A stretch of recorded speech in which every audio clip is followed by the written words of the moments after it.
Et salut les amis, on se retrouve pour une petite présentation du kit Argus GT de chez Voopoo. Donc quand vous l'achèterez, vous l'aurez dans une boîte comme celle-ci. Donc avec le visuel du mode, le nom, la marque. Sur le côté, on aura les caractéristiques. À l'arrière, donc le contenu du pack, les informations relatives à la cigarette électronique, l'adresse de contact du fabricant, le scratch code d'authenticité et les petits pictogrammes pour retrouver Voopoo sur les réseaux. Donc au niveau de la boîte, il faudra l'ouvrir, donc comme ceci, et on accède à une boîte comme celle-ci. Donc au niveau du packaging, je trouve ça quand même très qualitatif, cette boîte bon, plastique, mais un plastique qui paraît quand même assez lourd, assez costaud. Petite boîte de rangement, je trouve ça assez sympa. Donc on l'ouvre comme ça, et voilà. Donc à l'intérieur, on retrouvera une notice d'utilisation donc assez complète et dans plusieurs langues, comme à chaque fois. On aura ici le setup de résistance. Donc on aura une résistance en 0,2, une en 0,15. Et sur le dessous, on retrouve le cordon USB. Donc comme je disais, cette boîte est assez sympa parce que c'est présenté comme ça quand on l'achète, mais ça peut permettre de faire une boîte de rangement, une boîte de transport. Et je trouve ça vraiment sympa. Voilà, c'est le principe boîte de transport qui est très intéressant, je trouve. Donc au niveau de la box en elle-même, donc on la retrouve comme ça avec un cuir, un simili-cuir. Après c'est matière plastique, donc vissée. Donc là on aura le petit adaptateur pour le câble. Voilà. Au premier abord, ça paraît un plastique un petit peu léger, on va dire. Pourquoi pas, après ça reste sympa, le décor est sympa, le principe cuir est vraiment agréable. Mais le plastique paraît un peu léger. Donc dessus, on aura le PNP Pod, donc qui se visse avec une connectique 510. L'avantage, c'est qu'on pourra le mettre sur toutes les box qu'on voudra, box, tube, etc. Et l'autre avantage, c'est qu'on reste sur les cartouches PNP comme on retrouve sur la drague, donc cartouches aimantées. Donc là aussi, on peut alterner sans avoir besoin de changer de... On peut alterner de jus sans avoir à changer forcément la résistance ou d'attendre d'avoir fini. On a juste à changer la cartouche, c'est assez pratique. Donc voilà pour un petit peu pour le visuel. Au niveau de ce modèle là, on est sur un modèle qui est en double accu. Donc en double accu, on va pousser la trappe qui est en dessous. Voilà. Donc on aura la polarité qui va être affichée ici. Donc deux accus en 18650. On a un petit mode qui va monter jusqu'à 160 watts. Donc ma polarité, le moins, le plus. Et voilà. Et alors là, par contre, du moment où j'ai mis les accus, forcément, on augmente en termes de poids. Mais j'ai l'impression d'avoir déjà une box qui est nettement plus costaud en proportion de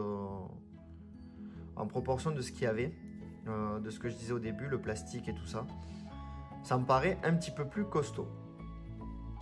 Donc, on va régler de 1 watt par 1 watt. Et on va pouvoir monter jusqu'à donc 160. Voilà, avec la fameuse sécurité qui affiche qu'on est au maximum. Donc on aura ici le compteur de puff, l'écran basique, hein, l'état de charge des batteries. Donc c'est pas mal aussi parce qu'on a les deux accus qui vont être représentés. Donc c'est assez sympa. On peut basculer sur le mode classique. Donc on est là sur le mode classique. On peut basculer sur le mode RBA avec 3 pressions. Donc on passe sur le mode bleu qui va être le mode RBA. Donc là on aura moins de sécurité, ça va être aussi adapté pour la base RBA qu'on peut y mettre. Et la différence qu'on va avoir aussi sur celui-ci, c'est qu'on va avoir le mode TC, donc NI, Titan, SS. Donc toujours pareil, 3 pressions.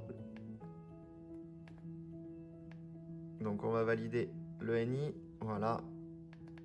Et 3 pressions, on rebascule sur le mode classique en power avec les sécurités. Donc voilà, j'ai remis, ça m'a calé donc les 65 watts pour la résistance qui est de 0,15 pour celle-ci. La résistance était déjà montée. Après, les résistances, elles sont très simples. On les insère donc par le dessous et le remplissage se fait ici. Voilà. De toute façon, comme je disais, c'est les cartouches de la drague. Donc ça fonctionne exactement pareil. Voilà pour la petite présentation. Maintenant, on se retrouve pour les essais. Donc pour ce qui va être des tests. Donc toujours pareil, hein, ma petite Argus, j'ai pris le Freshly Summer Casico, toujours, qui est à l'intérieur. Donc au niveau du rendu en saveur et vapeur, je ne m'attends pas à des miracles particulièrement par rapport à la drague, étant donné que c'est les mêmes cartouches, les mêmes résistances. On va voir après à l'ergonomie et ce que ça peut donner.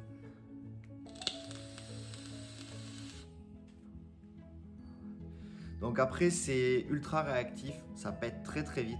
À peine on appuie, on a la vapeur qui est produite.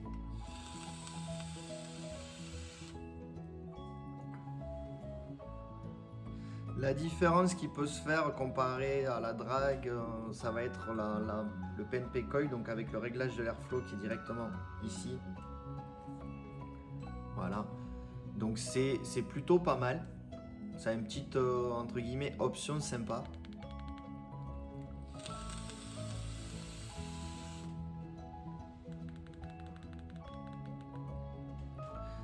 Après, au niveau de la box, donc elle peut monter à 160 watts. Donc la résistance en 0,15 va être limitée à 80. Et donc on va avoir une sécurité. Donc si on arrive à 80, si on veut aller au-dessus, ça va dire qu'on ne peut pas. En fait, ça cale en fonction de la résistance. Ça met le maximum 80. Donc ça reste une sécurité aussi qui est plutôt pas mal. Ça évite de venir à cramer sa résistance bêtement.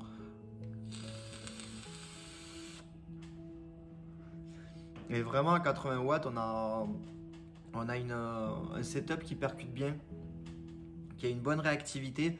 Après, toujours pareil, je ne vais pas m'éterniser dessus. Niveau rendu saveur vapeur, c'est très intéressant. Mais les cartouches, on a déjà vu ça sur le descriptif de la drague. Donc, il n'y a pas besoin d'approfondir un petit peu plus. Donc voilà, concrètement, on a un setup qui tient relativement bien en main. Un petit peu large, assez fine. Donc, c'est quand même quelque chose qui est confortable à prendre en main. Le plastique me paraissait léger au départ et une fois les accus dedans, donc forcément on gagne en poids et ça me paraît un petit peu plus costaud. On a l'impression d'avoir vraiment une box un peu plus costaud à mon avis. Les 3 modes sont assez sympas, peut-être un petit peu compliqué pour passer du mode normal au RBA au contrôle, enfin au mode TC. Mais ça reste faisable et il y a les options. Le PNP Pod, c'est plutôt sympa, le fait de pouvoir le mettre sur d'autres box. On a l'avantage aussi, ça va être ce réglage d'airflow qui est vraiment propre au PNP Pod et donc à l'Argus. Non, vraiment plutôt sympa. Je pense que ça peut être un bon petit setup d'appoint ou tout simplement pour tous les jours, ça peut être vraiment pas mal. Et ce que j'ai vraiment apprécié par contre dedans, ça a été cette boîte en plastique. Qui peut servir justement de boîte de transport. Je trouve ça vraiment bien abouti, c'est le petit point en plus. Donc voilà les amis, sur ce, j'espère que cette petite présentation et petit test vous auront plu, vous auront été utiles. N'hésitez pas à donner vos avis dans les commentaires. Je vous dis à très bientôt, on se retrouve dans de nouvelles présentations.